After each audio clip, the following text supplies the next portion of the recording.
உன்னை கடவுள் என்பதா கருணை வடிவம் என்பதா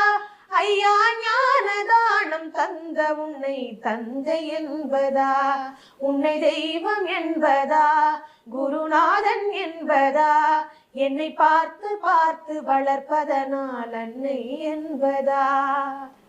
சேரும் செல்வம் எல்லாம் உன் அருளன்றோ பாடும் பாடல் எல்லாம் உன் தயவன்றோ சேரும் செல்வம் எல்லாம் உன் அருளன்றோ பாடும் பாடல் எல்லாம் உன் தயவன்றோ எந்த நேரமும் உன் நினைவன்றோ